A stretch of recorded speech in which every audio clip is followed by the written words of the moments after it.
ഉസ്താദിന്റെ കൈ കുട്ടിയുടെ ഉടുപ്പിന്റെ അകത്താണ് ഉണ്ടായിരുന്നത്. ഒരു 13-14 വയസ്സുണ്ടാകും കുട്ടിയുടെ. അപ്പൊ പെട്ടെന്ന് ഓടിപ്പോയി എനിക്ക് അയാളെ ഇങ്ങനെ തള്ളി മാറ്റാൻ ഒരു ടെൻഡൻസി ഉണ്ടായത് ഇതുപോലെയൊക്കെ ഒരുപാട് സിറ്റുവേഷനിൽ കൂടി ഞാൻ കടന്നു വന്നതുകൊണ്ടാണ്. ഒരു ഇസ്ലാമിക ഒരു അധ്യാപികയിൽ നിന്ന് പിന്നീട് ഒരു ഇമാമിലേക്കുള്ള ഒരു യാത്ര, അവിടെ നിന്ന് ഇപ്പോൾ ഒരു യുക്തിവാദിയിലേക്കുള്ള യാത്ര. ഞാൻ അനാഥാലയത്തിൽ നിന്ന് പഠിച്ചു വളർന്നതാണ്. അപ്പൊ എന്നെ എന്തെങ്കിലും ശിക്ഷിച്ചാലും ആരും ചോദിക്കാൻ ഒന്നും വരില്ല. ഞാൻ എൻ്റെ വാപ്പയായിട്ടും എൻ്റെ സഹോദരനായിട്ടും ഒക്കെ അങ്ങോട്ട് മാറി. അങ്ങനെ പിന്നീട് എന്നെ അടിക്കുന്നവന്റെ കോളറിൽ പിടിക്കാൻ ഒരു ധൈര്യം എനിക്കുണ്ടായി. വീട്ടുകാർ പറഞ്ഞാൽ വിശ്വസിക്കില്ല. കാരണം ഉസ്താദന്മാര് പറയുന്നതാണ് ഓൾ ഇൻ ഓൾ ശരി. വേൾഡിൽ ആദ്യമായിട്ട് ആണും പെണ്ണും ഒരുമിച്ചുള്ളൊരു നമസ്കാരത്തിന് ലീഡ് ചെയ്തത് ഞാൻ. മതവിശ്വാസം ഉണ്ടാകാം, അത് അവരുടെ സ്വകാര്യതകളായി. ഒരിക്കലും അപരന്റെ മനുഷ്യാവകാശത്തെ ഹനിക്കുന്നതായിരിക്കരുത്. ഇത്രയേ ഉള്ളൂ നമ്മുടെ ആശയം. ഓരോ വർഷവും സക്കാഫിമാര്, ദാരിമിമാര്, സുല്ലമിമാര്, സലാഹിമാരെന്നൊക്കെ പറഞ്ഞിട്ട് കുറെ ആളുകൾ ഇവിടെ പഠിച്ചിറങ്ങുന്നുണ്ട്. അവർ ഈ സമൂഹത്തിന് എന്ത് സന്ദേശമാണ് നൽകുന്നത്? നമ്മുടെ നാളത്തെ സയന്റിസ്റ്റുമാര്, ഡോക്ടർമാര്, എഞ്ചിനീയർമാര്, കളക്ടർമാര്, ഇവരൊക്കെയാണ് നമുക്ക് നഷ്ടപ്പെടുന്നത്.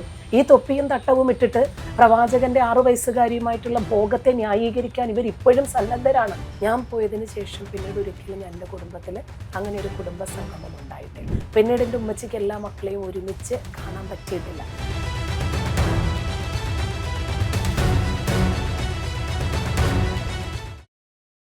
നമസ്തേ. തന്റെ നിലപാടുകൾ കൊണ്ട് ശ്രദ്ധേയയായ, മതത്തിന്റെ ചട്ടക്കൂടുകൾ പൊളിച്ചതിന്റെ പേരിൽ ഇന്നും വേട്ടയാടപ്പെടുന്ന ശ്രീ ജാമിദ ടീച്ചറാണ് എനിക്കൊപ്പം ഉള്ളത്. ടീച്ചറെ നമസ്തേ. നമസ്തേ. ഒരു ഇസ്ലാമിക ഒരു അധ്യാപികയിൽ നിന്ന് പിന്നീട് ഒരു ഇമാമിലേക്കുള്ള ഒരു യാത്ര, അവിടെ നിന്ന് ഇപ്പോൾ ഒരു യുക്തിവാദിയിലേക്കുള്ള യാത്ര. ടീച്ചർ പലയിടങ്ങളിലും ഇതിനെക്കുറിച്ച് ചെറുതായി പരാമർശിച്ച് കേട്ടിട്ടുണ്ട്. എന്നാൽ ആ ഒരു ജേണി മുഴുവനായി പറഞ്ഞു വെച്ചിട്ടില്ല. അത് പറഞ്ഞുകൊണ്ട് തുടങ്ങാം. അത് പറയാത്ത കാരണം മുമ്പൊരിക്കൽ ഞാനും സജീവൻ അന്തിക്കാടും കൂടി തിരൂര് വെളിപാടിന്റെ പടവുകൾ എന്നും പറഞ്ഞൊരു വിഷയം വെച്ചു. അപ്പം എന്തുകൊണ്ടാണ് ടീച്ചർ ഈ മേഖല തിരഞ്ഞെടുത്തത് എന്നുള്ള രൂപത്തിൽ ഒരു സൂചന മാത്രമേ നൽകിയുള്ളൂ. അവർ 7 പരിപാടിയാണ് അതിന് ഉപോത്ബലകമായിട്ട് മറുപടി എന്ന വണ്ണം വെച്ചത്. പിന്നീട് ആരും അതിനെക്കുറിച്ചിട്ട് ചോദിക്കാനൊന്നും ധൈര്യപ്പെട്ടിട്ടില്ല. കാരണം പ്രത്യേകിച്ച് ഇതൊരു ഭീഷണിയുള്ള മേഖലയും കൂടിയാണല്ലോ. അതുകൊണ്ട് ഞാൻ അറബിക് കോളേജിൽ പഠിച്ച ആളാണ്. മഞ്ചേരി എടവണ്ണ ജാമിയ നദവി അറബിക് കോളേജിലായിരുന്നു ഞാൻ പഠിച്ചത്. അപ്പോൾ എന്നെ പഠിപ്പിച്ച പ്രഗത്ഭരായിട്ടുള്ള അധ്യാപകന്മാരൊക്കെ ഇന്ന് വലിയ സംവാദകരാണ്. ഞാനുമായിട്ട് പേഴ്സണലി അവർ സംസാരിക്കാറുണ്ട്. അപ്പോഴും ഒരിക്കലും ഞാൻ പറയുന്നത് തെറ്റാണ് എന്ന് പറഞ്ഞിട്ട് സമർത്ഥിക്കാൻ അവർക്ക് സാധിച്ചിട്ടില്ല. അപ്പോൾ കഴിഞ്ഞ ദിവസം ഇന്നലെ എനിക്ക് ക്ലബ് ഹൗസിൽ ഒരു ഡിബേറ്റ്, എല്ലാ ദിവസവും 7 മണി മുതൽ 9 മണി വരെ ഞങ്ങൾക്കൊരു പ്രോഗ്രാം ഉണ്ട്. അതിനകത്ത് ഇന്നത്തെ കോയ ജാമിദ ടീച്ചറോട് ചോദിക്കാം എന്ന് പറഞ്ഞിട്ടുള്ളൊരു പ്രോഗ്രാം. അതിനകത്ത് ഞാൻ എഴുതിയ ഒരു ആർട്ടിക്കിൾ വെച്ചിട്ട് ഒരാൾ വന്നിട്ട് സംവദിച്ചിട്ടുണ്ടായിരുന്നു. ശവഭോഗം എന്നതായിരുന്നു. അപ്പോൾ ഞാൻ പറഞ്ഞ സംഭവത്തിന് ഞാൻ റെഡിയാണ്. ഇനി മുതൽ ഈ ടോക്ക് ഷോ ഉള്ളത് 7 മണി മുതൽ 9 മണി വരെയാണ്. 9 മണി മുതൽ അങ്ങോട്ട് എത്ര മണി വരെയാണെങ്കിലും അൺലിമിറ്റഡ് ആയിട്ട് നമുക്ക് ഈ പ്ലാറ്റ്ഫോമിൽ നിന്നിട്ട് ചർച്ച ചെയ്യാം. ഞാൻ തയ്യാറാണ് സംവാദത്തിന്. കാരണം അറിയാത്ത വിഷയത്തെക്കുറിച്ച് ഞാൻ അഭിപ്രായം പറയില്ല. ശവഭോഗം മാത്രമല്ല, മൃഗഭോഗം വേണോ, ഗുദഭോഗം വേണോ, ശിശുഭോഗം വേണോ, എല്ലാത്തിൻ്റെയും ഡേറ്റാസ് എൻ്റെ കയ്യിലുണ്ട്, ഞാൻ തരാമെന്ന് പറഞ്ഞു. അപ്പം ഇന്ന് രാവിലെ ആദ്യം ഒരു 6 മണിയായപ്പോഴേക്ക് എന്നെ പഠിപ്പിച്ച ഒരു അധ്യാപകനാണ് എന്നെ കോൾ ചെയ്തത്. അദ്ദേഹം ചോദിച്ചത്, ജാമിദ മലർന്നു കിടന്ന് തുപ്പണോ എന്നാണ്. അപ്പോൾ ഒരു ഭയക്കുന്നു. അതുകൊണ്ടാണ് ആക്ച്വലി ഞാൻ എന്തുകൊണ്ടാണ് ഈ മതവിമർശന മേഖലയിൽ ശക്തമായി നിൽക്കുന്നത് എന്ന് പറയാനോ ചോദിക്കാനോ അധികം ആളുകൾ തയ്യാറാകാത്തത് അതുകൊണ്ടാണ്. അപ്പോൾ അറബിക് കോളേജിൽ പഠിക്കുന്ന കാലത്ത് തന്നെ ഇതിനകത്ത് എന്തൊക്കെയോ മാനവരാഹിത്യങ്ങൾ ഉണ്ട് എന്ന് എനിക്ക് മനസ്സിലായിരുന്നു. പ്രത്യേകിച്ച് പ്രവാചകന്റെ യുദ്ധത്തെക്കുറിച്ച് അതൊക്കെ പഠിക്കുമ്പോഴേക്ക് ഒരിക്കലും ഇതൊന്നും നല്ലതല്ല, ഇതൊക്കെ എന്ത് മാതൃകാ മോഡലാണ് ജനങ്ങൾക്ക് നൽകുന്നത് എന്ന് തോന്നിയിട്ടുണ്ടായിരുന്നു.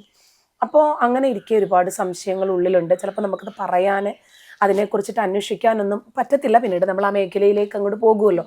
ഇതാണ് ശരിയെന്ന് തന്നെയാണ് നമ്മൾ ധരിക്കുക. കാരണം ചെറിയ പ്രായം മുതലേ ഞാൻ അന്ന് ആ കോളേജിൽ പഠിക്കുന്ന സമയത്ത് ബാലമംഗളം പോലെയാണ് ഖുർആൻ എന്നൊരു കുട്ടി പറഞ്ഞു ഒരു ഇന്റർവ്യൂവിനകത്ത്.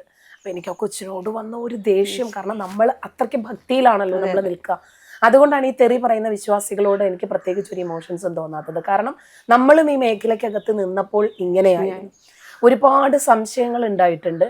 ആ സമയത്തൊക്കെ നമ്മുടെ അധ്യാപകരോട് സംശയം ചോദിക്കുമ്പോൾ ഇവര് സംശയ നിവാരണമല്ല നടത്തുക, മറിച്ച് സംശയം ഇനിയും ചോദിക്കരുത് എന്നുള്ള ആ ടെൻഡൻസിയെ തന്നെ, നമ്മുടെ ഉള്ളിലുള്ള ഒരു അന്വേഷണ ത്വരയെ ഇവരങ്ങോട്ട് ഇല്ലാതാക്കുക.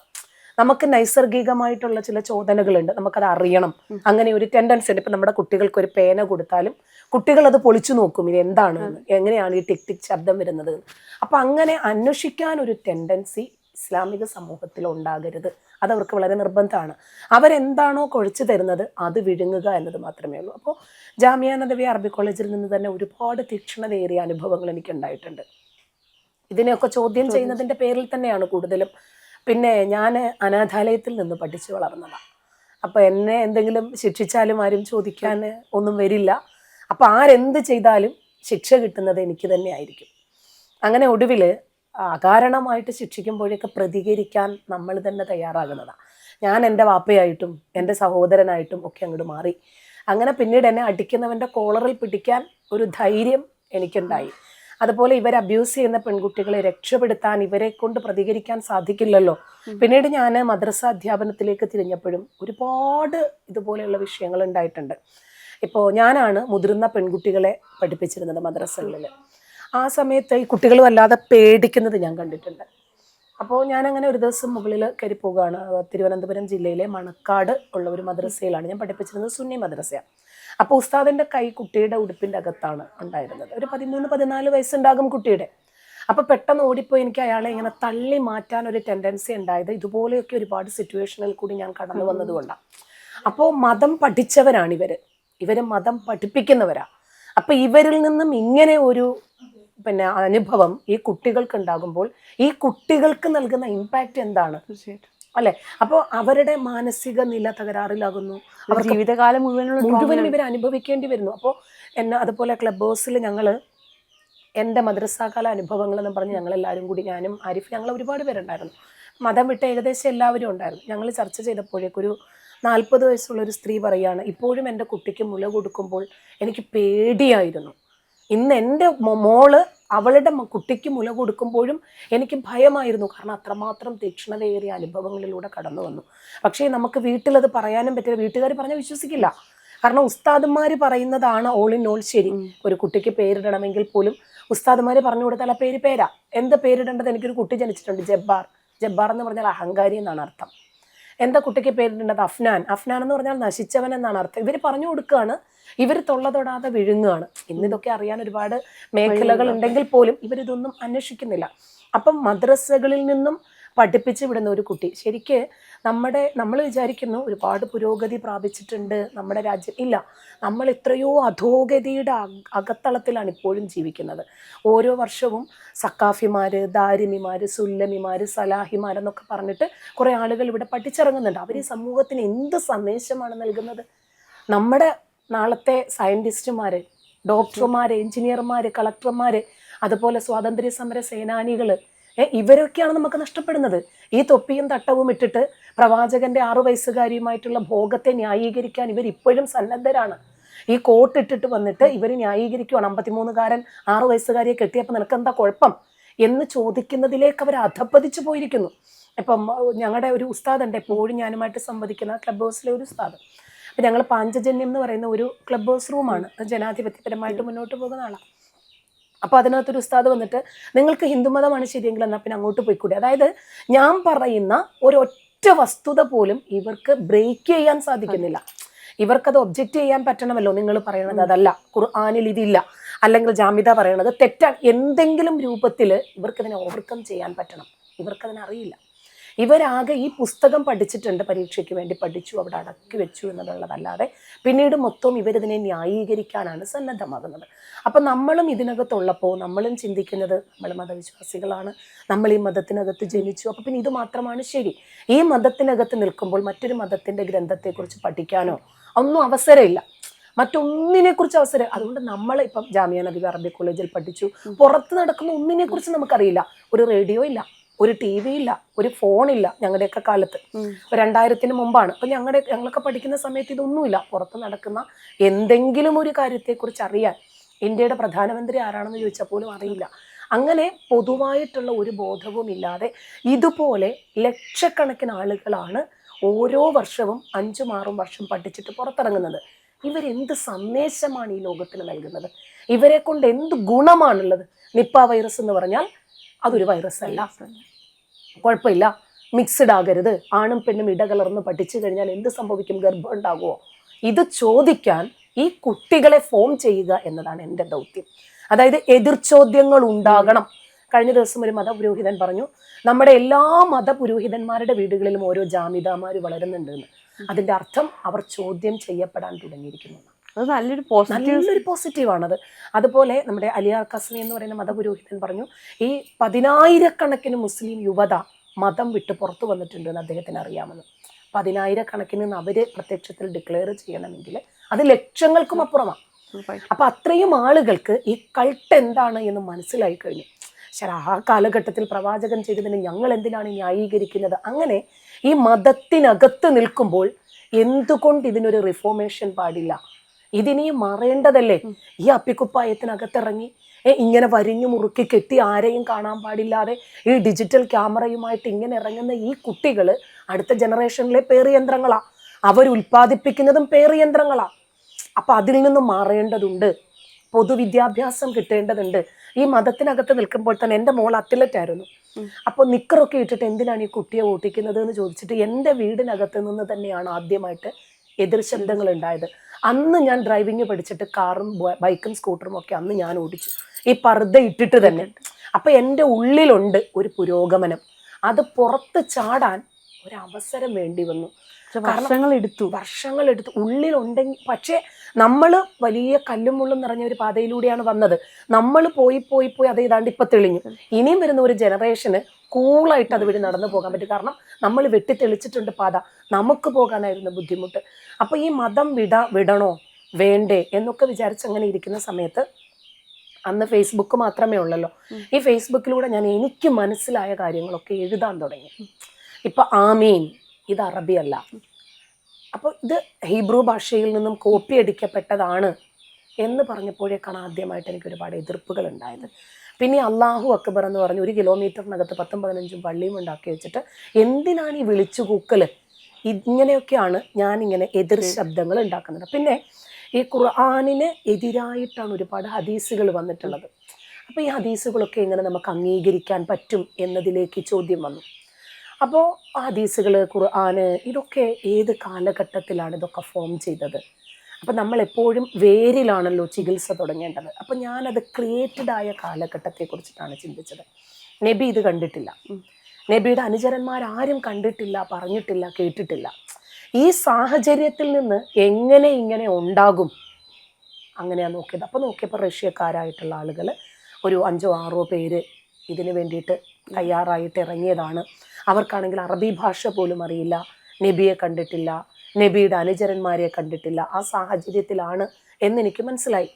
അപ്പം അങ്ങനെ ഇതിനകത്ത് നിന്ന് തന്നെ എന്തുകൊണ്ട് ഇതിലെ യാഥാർത്ഥ്യങ്ങൾ പുറം ലോകത്തേക്ക് എത്തിക്കാൻ പാടില്ല? ഇതാണ് ഞാൻ ചിന്തിച്ചത്. ആ സമയത്ത് നമുക്ക് സോഴ്സുകളില്ല ഒന്ന് തുറന്ന് പറയാൻ, പറഞ്ഞാൽ കേൾക്കാൻ ആൾക്കാർ സുരക്ഷിതയും. അപ്പോൾ ഒരു സുരക്ഷിതമായിട്ടൊരു പ്ലാറ്റ്ഫോമിൽ നിന്നിട്ട് മാത്രമേ നമുക്കിത് പറയാൻ പറ്റൂ. അങ്ങനെ ചില ഹദീസുകളൊക്കെ മനസ്സിലായി. ഈ ഹദീസുകളൊക്കെ സോഷ്യൽ മീഡിയ പ്ലാറ്റ്ഫോമിലൂടെ എഴുതാൻ തുടങ്ങി. അപ്പോഴേക്ക് തന്നെ ഭയങ്കരമായ ഭീഷണികളായി, പ്രശ്നങ്ങളായി. അങ്ങനെ ഖുർആൻ സുന്നത്ത് സൊസൈറ്റി എന്നും പറഞ്ഞൊരു സംഘടനയുണ്ട് ചേകനൂർ മൗലവിയുടേത്. അപ്പോൾ അവരെന്നെ കോണ്ടാക്ട് ചെയ്തു. അപ്പോൾ അവർ പറഞ്ഞു, നിങ്ങളെപ്പോലെ തന്നെ ഹദീസുകളുടെ പൊള്ളത്തരത്തിൽ വിശ്വസിക്കുന്ന ആളുകളാണ് ഞങ്ങൾ. അങ്ങനെ പിന്നെ സ്ത്രീകളുടെ മുന്നേറ്റം തന്നെയാണ് നമ്മൾ ലക്ഷ്യം വെക്കുന്നത്. സ്ത്രീകളെ അടിച്ചമർത്തുന്നത് ഹദീസുകൾ മാത്രമാണ്, ഖുർആനിൽ അങ്ങനെയല്ല എന്നൊക്കെ പറഞ്ഞപ്പോഴേക്ക് ചേകനൂർ മൗലവിയുടെ ഏറ്റവും വലിയ ആഗ്രഹമായിരുന്നു ജുമുഅ നമസ്കരിക്കുക ഒരു സ്ത്രീ നേതൃത്വത്തിൽ എന്ന്. ശരി, എന്നാൽ പിന്നെ നമുക്കത് ചെയ്യാം എന്ന് പറഞ്ഞപ്പോൾ ഞങ്ങൾ വ്യാഴാഴ്ച എന്നാണ് വണ്ടൂര് ചെറുകോട് വെച്ചിട്ട് ഞങ്ങളൊരു മീറ്റിംഗ് ഉണ്ടായിരുന്നു. ഞങ്ങൾക്കൊരു ഓഫീസുണ്ട് ഖുർആൻ സുന്നത്ത് സൊസൈറ്റിക്ക്. വ്യാഴാഴ്ച എന്ന് ഞങ്ങൾ തീരുമാനിക്കുന്നു, പെട്ടെന്ന് വെള്ളിയാഴ്ച എന്ന് ജുമുഅയ്ക്ക് പ്രേയറിന്. കാരണം നേരത്തെ മുൻകൂട്ടി അറിഞ്ഞു കഴിഞ്ഞാൽ ഇവരത് തടയും, ഏതു വിധേനയും ഇവര് അതിനെ തടയാൻ ശ്രമിക്കും. അതുകൊണ്ട് അങ്ങനെയാണ് ജുമുഅ നമസ്കരിച്ചത്. ഇപ്പോഴും സ്ത്രീ നേതൃത്വത്തിൽ അവിടെ ജുമുഅ നമസ്കാരം നടന്നു പോകുന്നുണ്ട് ചെറുകോട്. ഇവര് പറയുന്നു ഞാൻ മാത്രമേ നമസ്കരിച്ചിട്ടുള്ളതല്ല. ഞാനാണ് വേൾഡിൽ ആദ്യമായിട്ട് ആണും പെണ്ണും ഒരുമിച്ചുള്ളൊരു നമസ്കാരത്തിന് ലീഡ് ചെയ്തത് ഞാനാണ്. അതിനു മുമ്പ് അമേരിക്കയിൽ ഒരു ആമിന വദൂദ് എന്ന് പറയുന്ന ഒരു ലേഡിയാണ്, അവർ സ്ത്രീകൾക്ക് മാത്രമാണ് ലീഡ് ചെയ്തിട്ടുള്ളത്. വേൾഡിൽ ഞാനാണ്. അപ്പോൾ അതൊരു റിഫോർമേഷന്റെ ഭാഗമായി വലിയൊരു മാറ്റം. സ്ത്രീ മുന്നേറ്റം, അതായത് സ്ത്രീകള് വീടിന്റെ അകത്തളങ്ങളിൽ ഇരിക്കേണ്ടവരാണ്, അവർ വെറും ഒരു പേറിയന്ത്രം മാത്രമാണ് എന്ന് പഠിപ്പിച്ചിടത്ത് നിന്ന് പിന്നെ ഇസ്ലാമിലെ ഏറ്റവും വലിയ സ്തംഭമായിട്ടുള്ള നമസ്കാരത്തിൻ്റെ ലീഡർഷിപ്പിലേക്ക് സ്ത്രീകളെ കൊണ്ടുവരിക. അങ്ങനെ പിന്നീട് ഖുർആനിലേക്ക് ഊളിയിട്ടപ്പോൾ നമ്മുടെ കയ്യിലിരിക്കുന്നതിനേക്കാട്ടിൽ വലുതാണ് കക്ഷത്തിരിക്കുന്നത് എന്ന് പറയുന്നത് പോലെ അതിനേക്കാൾ വലിയ സ്ത്രീവിരുദ്ധതയാണ് ഖുർആനിനകത്തുള്ളത്. പക്ഷേ ഖുർആനിലേക്ക് കൈവയ്ക്കാൻ ചേകനൂർ മൗലവിക്കും ധൈര്യം ഉണ്ടായിരുന്നില്ല. അദ്ദേഹവും ക്രമേണയാണ് സ്റ്റെപ്പ് ബൈ സ്റ്റെപ്പ് ആയിട്ട് 1960കളിലാണ് അദ്ദേഹം ഇതിന് തയ്യാറായി വരുന്നത്. അപ്പൊ അന്ന് അദ്ദേഹത്തിന് കണ്ടില്ലേ, ജീവൻ തന്നെ നഷ്ടപ്പെട്ടു, ഒരുപാട് ത്യാഗങ്ങൾ സഹിക്കേണ്ടി വന്നു. അന്നും അയാള് ദൂരദർശനിലെ ഒരു പ്ലാറ്റ്ഫോം ഉണ്ടാക്കി എടുക്കുകയാണ് അദ്ദേഹത്തിന്റെ ആശയം പറയാൻ. ഇന്ന് അദ്ദേഹം ജീവിച്ചിരുന്നെങ്കിൽ ഒരുപാട് ചാനലുകളും ന്യൂസ് പേപ്പറുകളും ഒക്കെ അദ്ദേഹം ഉണ്ടാക്കിയെടുക്കുമായിരുന്നു. അത്രയ്ക്ക് പവർഫുൾ ആയിട്ടുള്ള ഒരാൾ, ആരെയും ഭയപ്പെടാത്ത. അപ്പൊ ആ പ്ലാറ്റ്ഫോമിലേക്കാണ് ഞാൻ ആദ്യം വരുന്നത്. അപ്പോൾ ഹദീസുകളുടെ കാര്യത്തിൽ ഏതാണ്ട് തീരുമാനമായി. ഹദീസുകൾ നമുക്ക് വിശ്വാസയോഗ്യമല്ല, ഇവര് പ്രവാചകനെ കണ്ടിട്ടുള്ളവരെ പോലും കണ്ടിട്ടില്ല. അങ്ങനെ ഒരു കാലഘട്ടത്തിൽ അവർക്ക് അനുകൂലമായിട്ടുള്ളതൊക്കെ അവർ എഴുതി പിടിപ്പിച്ചതാണ് എന്ന് മനസ്സിലായി. അത് ഏതാണ്ട് നല്ലൊരു വിഭാഗം ആളുകൾക്ക് ബോധ്യപ്പെട്ടിട്ടുണ്ട്, ഈ ഹദീസുകൾ നമുക്ക് അംഗീകരിക്കാൻ പറ്റില്ല. അത് കഴിഞ്ഞപ്പോഴേക്കാണ് ഖുർആനിലേക്ക് പിടിവീണത്. ഈ ഹദീസ് ഇല്ലെങ്കിൽ ഖുർആനില്ല, ആകാശത്ത് നിന്ന് പിടിവീണത് പോലെയാകും. അപ്പോൾ ഇത് ബേസ്ലെസ് ആണ്, ഇതൊരു കൾട്ടാണ്, ലോകത്തെ മുഴുവനും വരിഞ്ഞു മുറുക്കിയിരിക്കുന്ന ഒരു ക്യാൻസറാണ് ഈ ആശയം എന്ന് അങ്ങനെയാണ് മനസ്സിലാക്കുന്നത്. അപ്പം ക്യാൻസർ വന്നാൽ ശരീരത്തിൻ്റെ അവയവങ്ങൾ മുറിച്ചു മാറ്റുന്നത് പോലെ ഈ അപകടകരമായ ആശയം നമ്മുടെ നാടിനെ നശിപ്പിച്ചുകൊണ്ടിരിക്കുകയാണ്. മതവിശ്വാസം ഉണ്ടാകാം, അത് അവരുടെ സ്വകാര്യതകളായിരിക്കണം, ഒരിക്കലും അപരന്റെ മനുഷ്യാവകാശത്തെ ഹനിക്കുന്നതായിരിക്കരുത്. ഇത്രയേ ഉള്ളൂ നമ്മുടെ ആശയം. ഇപ്പോൾ നിങ്ങൾ മതവിശ്വാസിയാണ്, നിങ്ങളുടെ മതവിശ്വാസം എനിക്കൊരു രൂപത്തിലും ബുദ്ധിമുട്ടാകരുത്. നിങ്ങൾ വീട്ടിൽ പോയോ പ്രാർത്ഥിച്ചോ, നിങ്ങൾ ആരാധനാലയത്തിൽ പൊക്കോ, കുഴപ്പമില്ല. പക്ഷെ നിങ്ങൾ എന്നെ അത് വെച്ചിട്ട് ചൂഷണം ചെയ്യാനോ എൻ്റെ വിശ്വാസത്തിലേക്കോ എൻ്റെ ആശയധാരയിലേക്കോ നിങ്ങളുടെ വിശ്വാസം കൊണ്ടുവരാനോ ശ്രമിക്കരുത്. ഇവിടെയാണ് ഈ കോൺഫ്ലിക്റ്റ് ഉണ്ടാകുന്നത്. അതല്ലെങ്കിൽ ഒരു പ്രോബ്ലവും ഇല്ല, നിങ്ങൾക്ക് നിങ്ങളുടെ ആശയം അനുസരിച്ച് മുന്നോട്ട് പോകാം, ഞാൻ എൻ്റെ ആശയം അനുസരിച്ച് മുന്നോട്ട് പോയിക്കോളും, ഒരു പ്രോബ്ലവും ഇല്ല. ഇപ്പം ഞാൻ ബീഫ് കഴിക്കുന്നില്ല, എന്താ കഴിച്ചാലെന്ന് ചോദിക്കേണ്ട കാര്യമില്ല. ഇപ്പം നിങ്ങൾ പന്നിയിറച്ചി കഴിക്കുന്നില്ല, നിങ്ങൾക്ക് എന്താ കഴിച്ചാൽ, എനിക്ക് ഇഷ്ടമില്ല, ഞാൻ കഴിക്കുന്നില്ല, അത്രേ ഉള്ളൂ കാര്യം. അപ്പോൾ എൻ്റെ അമ്മ എനിക്കാണ് അമ്മ, എൻ്റെ സഹോദരിയുടെ ഭർത്താവിന് അമ്മായി അമ്മയാണ്, അത് ഞാനൊന്ന് ഉൾക്കൊണ്ടാൽ തീരാവുന്ന വിഷയമേ ഉള്ളൂ. ഇവിടെ എൻ്റെ വിശ്വാസം പോലെ തന്നെ ആയിരിക്കണം മറ്റുള്ളവരുടെ. ഇത് അടിച്ചേൽപ്പിക്കാനാണ് ഇവർ ശ്രമിച്ചുകൊണ്ടിരിക്കുന്നത്. അങ്ങനെ വരുമ്പോഴാണ് ഈ ആശയത്തിന് ഭിന്നതകൾ ഉണ്ടാകുന്നത്. അങ്ങനെ ഖുർആനിലേക്ക് ഇറങ്ങിയപ്പോഴേക്ക് ഒരുപാട് പ്രശ്നങ്ങൾ ഖുർആനിലുണ്ട്. അതായത് യുദ്ധം, കൊല, ബലാത്സംഗം, ഇങ്ങനെ ഒരുപാട് വിഷയങ്ങൾ ഇതിനകത്തുള്ളപ്പോൾ ഇതെന്തൊരു മാനവരാഹിത്യമാണ് എന്ന് മനസ്സിലാക്കുവാണ്. അതായത് ഇപ്പോൾ ഗോവിന്ദച്ചാമി ഒരു കാര്യം ചെയ്തു, അതങ്ങനെ തീർന്നു. ഹിറ്റ്ലർ ചെയ്തു, അതവിടെ തീർന്നു. പക്ഷേ പ്രവാചകൻ ചെയ്തത് തീരുന്നില്ല. മനുഷ്യവാസം നിലനിൽക്കുന്നിടത്തോളം കാലം, മനുഷ്യവാസം ഏതൊക്കെ ലോകത്തിൻ്റെ കോണിലുണ്ടോ അവിടെയെല്ലാം ഇത് ഇംപ്ലിമെൻ്റ് ചെയ്യപ്പെടുവാണ്. ഒരു 22 വയസ്സുള്ള ഒരു ജമീഷ മുബിൻ എന്ന് പറയുന്ന ഒരു യുവാവ്, കോയമ്പത്തൂര്, അവൻ 5 വർഷം കാത്തിരിക്കുവാണ്. അവൻ ബിടെക് കഴിഞ്ഞ പയ്യനാണ്. അവൻ പിന്നെ ബധിരയായിട്ടുള്ളൊരു പെൺകുട്ടിയാണ് കല്യാണം കഴിച്ചിരിക്കുന്നത്, മൂകയുമായിട്ടുള്ളൊരു കുട്ടിയെ.